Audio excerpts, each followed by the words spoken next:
So the reparations conversation has gone global, and we have started the reparations conversation here in the United States of America. We have been the trailblazers in the black community, whether people like it or not.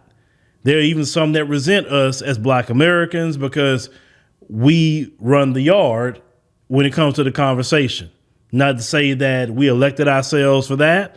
It just happened to be that way. So we started talking about reparations and saying, listen, it is high time that the white supremacists pay what he owe. And the white supremacists have done things to black people globally.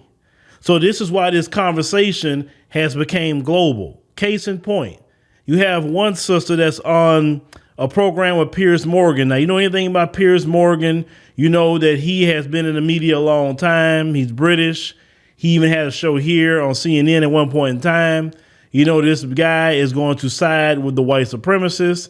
He sides with the British Crown, of course. And we know the British Crown is the OG white supremacists, right? So I want you to hear our sister have a conversation with Piers Morgan about reparations. And we got to talk about this conversation because it goes back to what I said about racism a while back and having certain conversations with people like Piers Morgan about racism. But let's go ahead and roll that clip.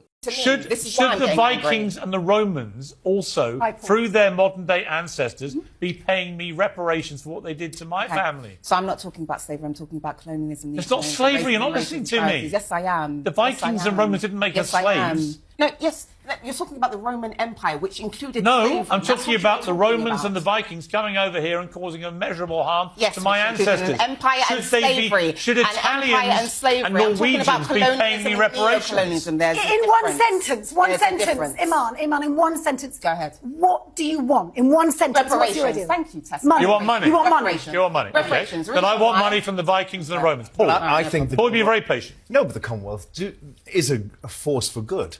Yes. Commonwealth countries. Yes, it is. They do. Absolutely. They work for each other. It's a family, a community of families that help each other. That's why it was formed. And no, you benefit more. That's why it's formed. No, we don't benefit more. They benefit as well. They do benefit. Of course you do. Paul. Yes, they do. Yes, I'm not saying that they don't. What I'm saying is that we benefit, you benefit, you benefit Everyone more. benefits. Exactly. All right. You benefit, you benefit, you benefit more. That's white supremacy. How much money do you want from me?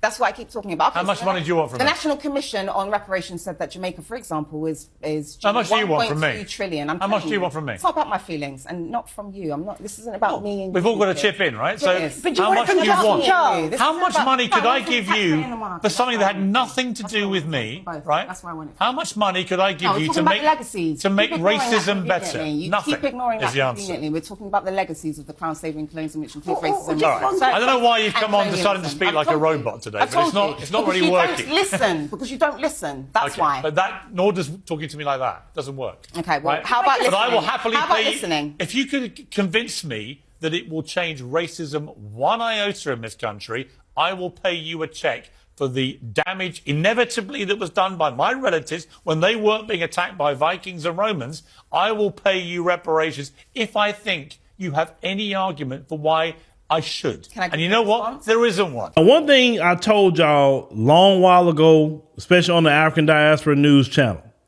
I told you that do not have conversations with them folks about the way we've been treated, how we feel, and don't try to convince them of anything because they think one way about you and me.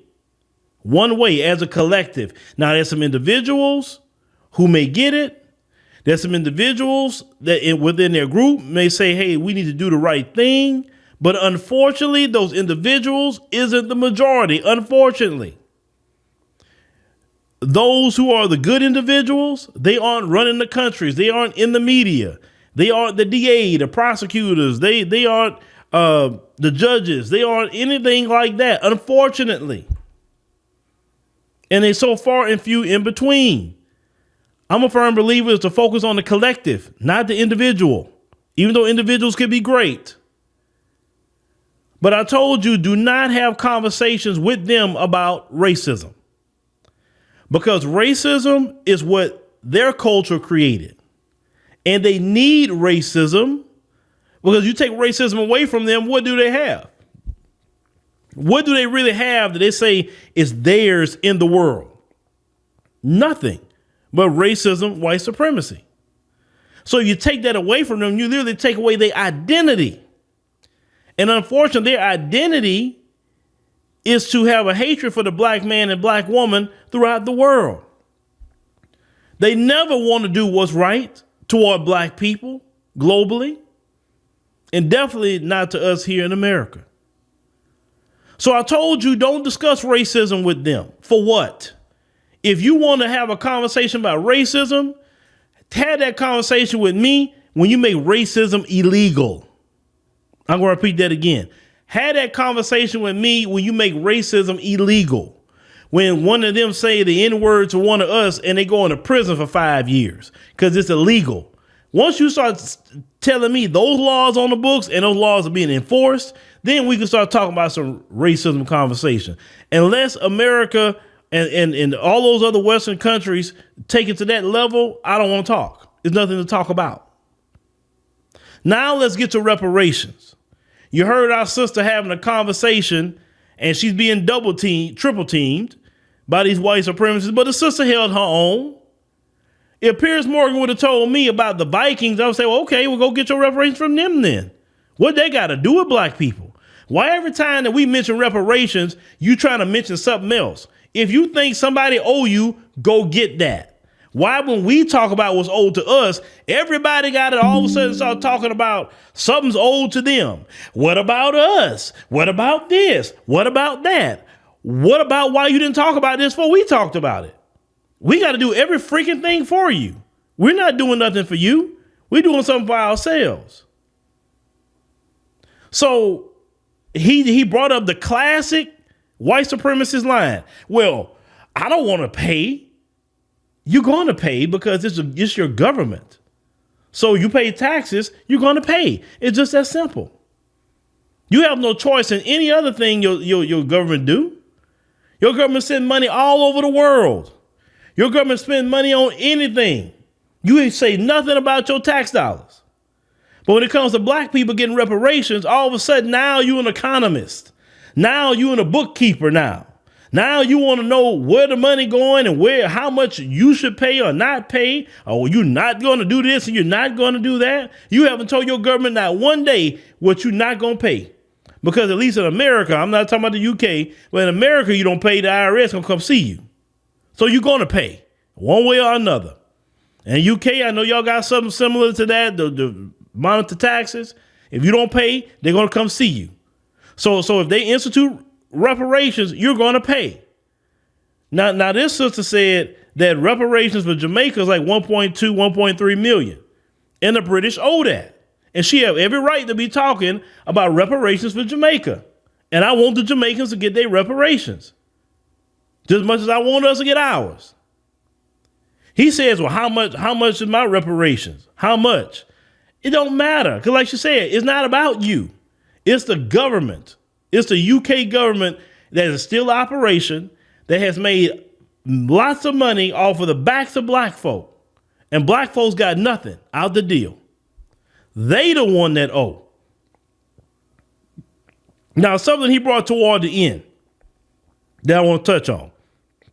And this is why I told y'all, do not have conversations with them about anything related to us. We have that conversation in-house with each other, right? He said that, well, I can agree to reparations if it's going to change race relations. Now, if you sit up there and even play that game with him, I'm cool with paying if it's going to change race relations. This is not about changing any relations. This is not about that. Because the relations, if you want to get down and real with the relations, you the one is the real problem in the relations, not black folk. You the one enslaved black people, colonized African land, colonized the Caribbean and many other places you have colonized. You instituted the racial caste system throughout the world. You did it. You the one that have all the anti-black hatred. It's not us. We didn't start anything with you. So why are you trying to tell us about anything with a relation? Your relation is you need to fix yourself, not us. It is not our job to do anything for you. That's number one. Number two, if they tell you want money, yep, money. That's exactly what I need. Money. Just like all the money that y'all got off of my people, y'all didn't get an apology. Y'all got money, and that's what I need. I need my money. You need to run me my bag. I need that.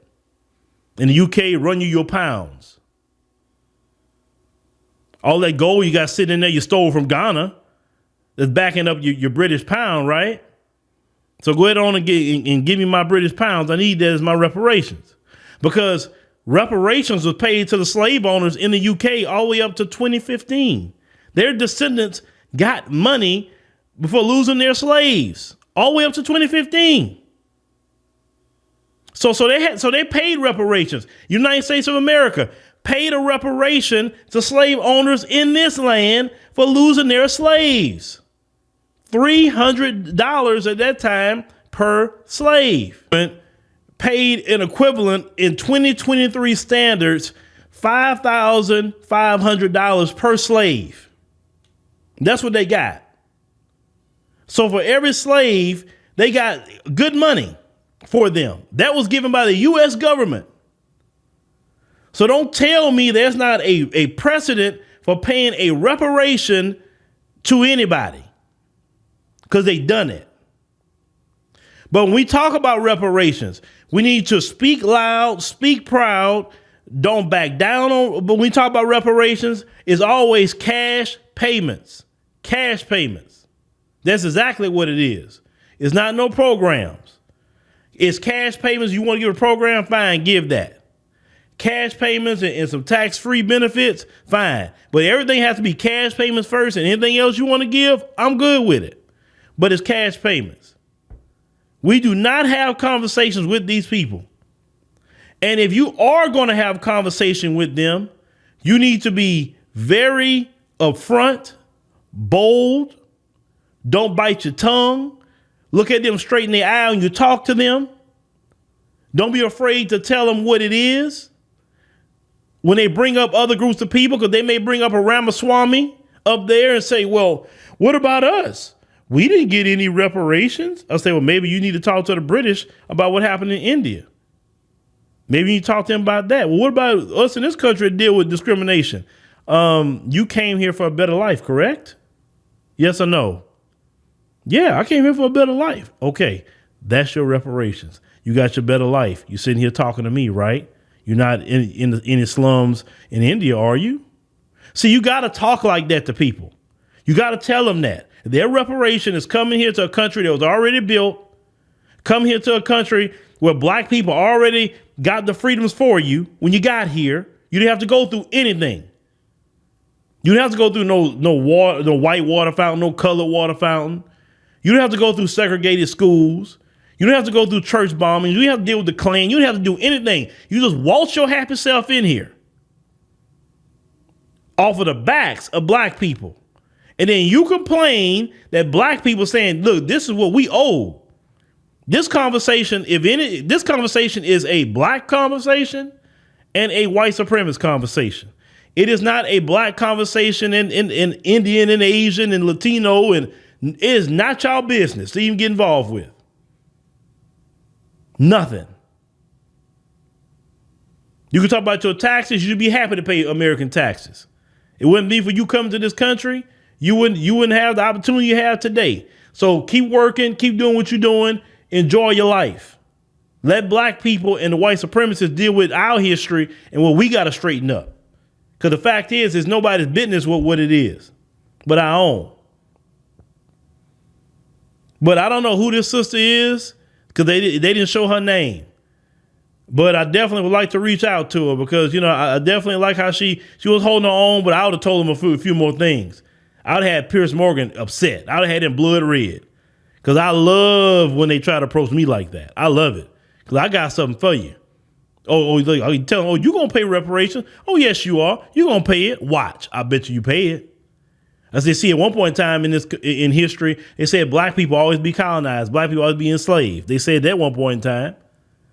They said black people never attained to what we have attained today. Guess what? Things have changed, haven't they? So you're going to pay reparations. It's going to happen. Black people going to keep speaking about reparations, tell them what they owe, and then black people going to get it. It's just that simple. It don't matter if raccoons come in saying about what we don't owe, what we're not going to get. It don't matter what white supremacists say, because remember, the same raccoons on the plantation telling black people you'll never get off the plantation. So stop talking about dreaming of a day where you're not going to be a slave. Trust me, the same raccoons that speaking today is the descendants of those that was on the plantation that say, shut your mouth, you ain't getting free. The exact same ones. Trust me, raccoons, unfortunately, replenish too, unfortunately. And sometimes they replenish more than those who are solid. Well, let me know what y'all think about our sister here, what she had to say about reparations. But remember what I told you, do not have conversations with them about reparations. Don't. Because it's not going to be anything productive for us. We got to stop wasting our time and energy on the white supremacists. Only have a conversation with them if you know how to speak. And I'm talking about speak in an area where you're speaking to a good amount of people. One-on-one conversations is a waste of time, especially on the job. Don't even discuss reparations on the job. Don't discuss nothing political on the job. Go there, get your bag, and go home. Period. We got to understand the white supremacists feed on our energy. They need that. That's why I told you, stop talking to them about our issues and problems.